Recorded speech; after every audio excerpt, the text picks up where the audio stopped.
Welcome to the conversation where we unpack the wild, interconnected chaos shaping our world, including the population's decline and all the reasons for it. You're here with Joe Edgar and Ethan Kruk, and this is the hostile dysfunction in San Diego, where my daughter wants to go to school, and we're checking stuff out. Yeah, I'm on the sunny East Coast, Queensland, Australia. I think at the moment we both have sun, and we're both on one of the coasts. Yeah, well, I can actually see the ocean. The reason why I know the Earth is not flat is because about 6 miles out, boats start dipping into the ocean because of the curvature. So I imagine you're somewhere over the ice wall over there.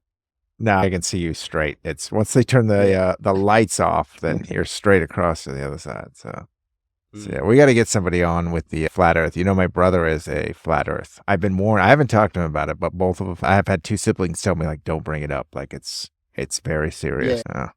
When someone's not willing to listen to facts. So we looked at a school every day, right? Yesterday was San Diego State University. Today was University of California, San Diego. And out of all of them, I cannot believe tuition. I mean, it's crazy. So I looked online and it says tuition's $8,000. So, but then they give you a pamphlet. Once you show up there, they hand you a pamphlet of where it's almost $50,000. Like, what? Yeah. And they're ranked they're ranked 109. But what do they take in? Well, they give you the initial quote. It's probably per credit hour or something like that. Oh yeah. There's like the teaser rate to get you to the tour. And then once they're on the tour, they're going to hound you because now you got the phone number. They've met your parents. They sat you down. So now you're going to see the real bill, of which they want a little piece of it right away. So it is pretty crazy. I cannot believe that they're ranked 109. So there's 50 states. If every state has 2 state schools on top, then we're not talking about an elite school. We're talking about a bottom. What is your daughter going to school for? She wants to be a nurse, so she says. So apparently, but they do a bunch of other stuff. Their nursing program is separate, but they do a bunch of other stuff. But the nursing school, they said, was hard to get into. So I think it's ranked separate. But the pricing was just for the school, at large. I mean, that's crazy. That means $200,000 to go to school for an average school. I imagine accommodation in San Diego isn't going to be cheap. Yeah, I looked. A place on the beach, just down near the city somewhat, but on the beach, they go for about 1.4 to 3 million to buy. And so renting, you're getting in closer to campus. And so you're probably looking at $1,000 to $1,500 a month to rent a room, just one room.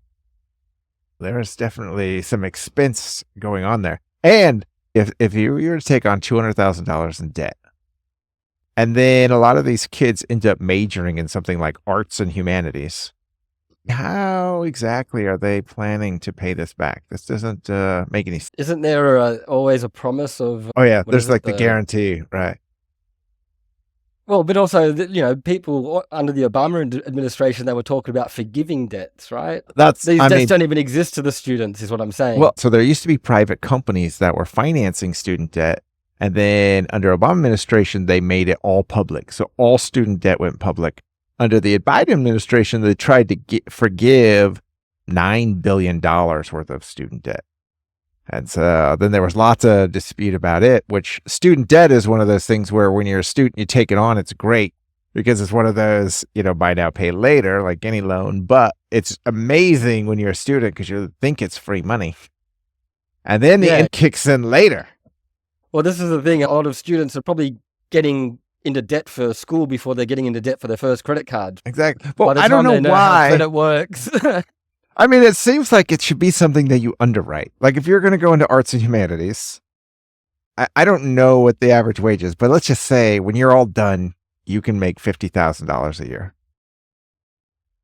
That's not doing a lot. So if you have, you're paying rent, $1,500 a month, you probably have bought a car and you have car insurance.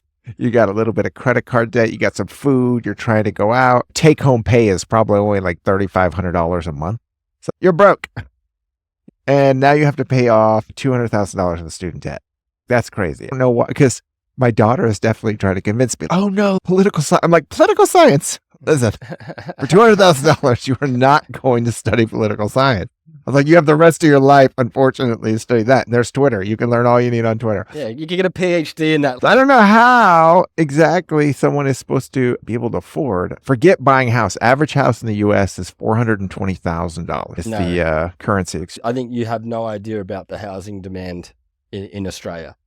No, totally. Like it's 20-year-old. And we've never had a bubble, so it just keeps going up and up. Oh, when you're describing those San Diego prices, that sounds like a country town to me where really there's not enough of those houses here. No, people are looking for houses, $1 million here, right. Unfortunately, houses are a lot more than that. Yeah. I think the average price of a house in Sydney is near $2 million now. Austin's gotten that way where you cannot find a starter home. I mean, a starter home is like $800,000 now in Austin, but the average house being $450,000, that's not even affordable for a starter home.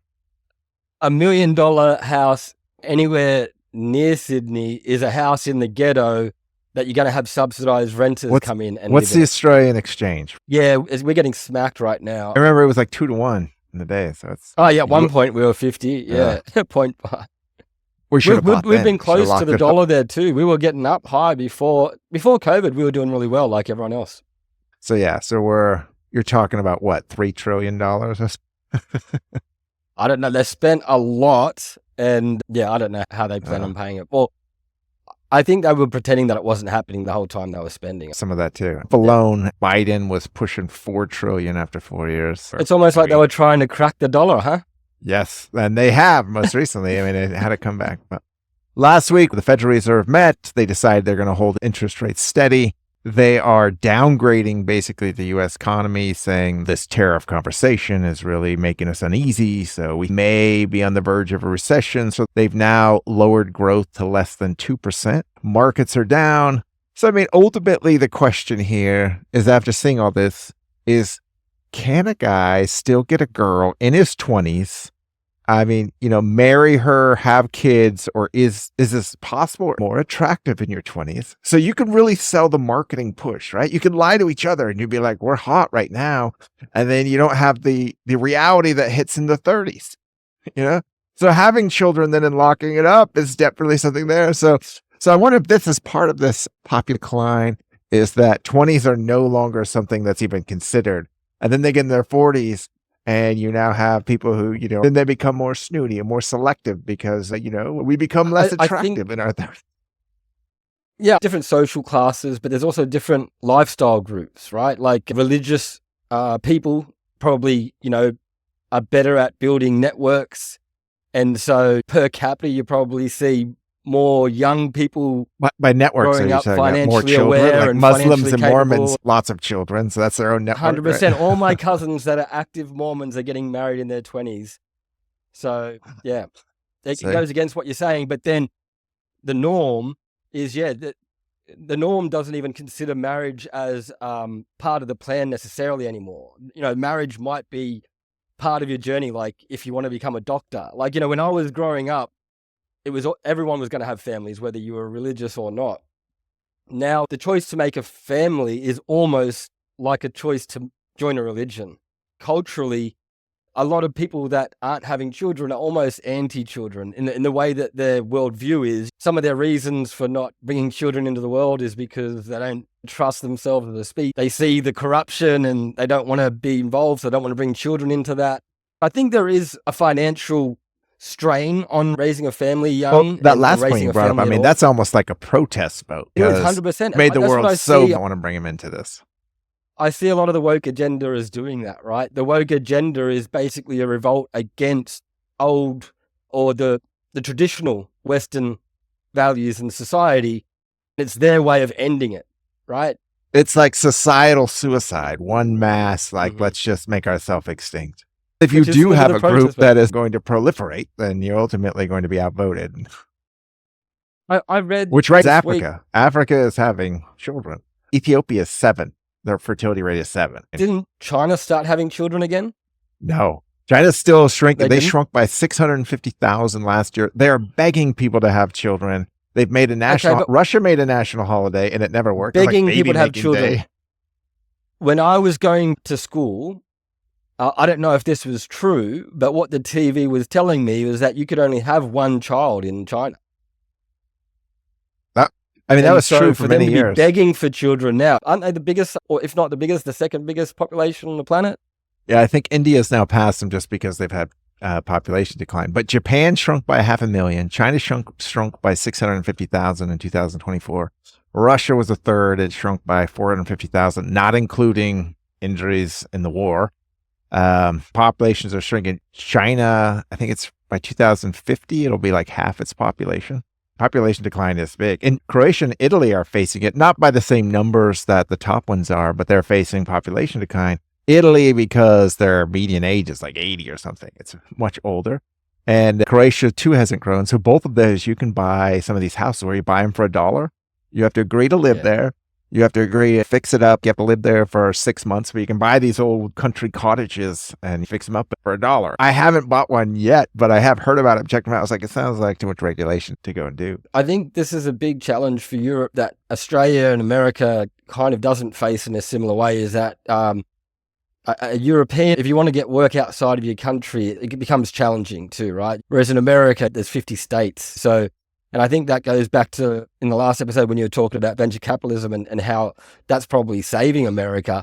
And Europe just can't do it in the same way because there's too many governments and regulations and borders you'd have to work around. Whereas in the US, you don't have that problem. And he's got a house in Munich, and he's been trying to evict his tenant for over 2 years. Because the tenant pays partial rent, he can't do a thing. So the rent is supposed to be like $1,500, but he pays like $150, and he can't get him out. So now he's like gone to tactics of like literally trying to bribe this guy. He's going to buy the house next door.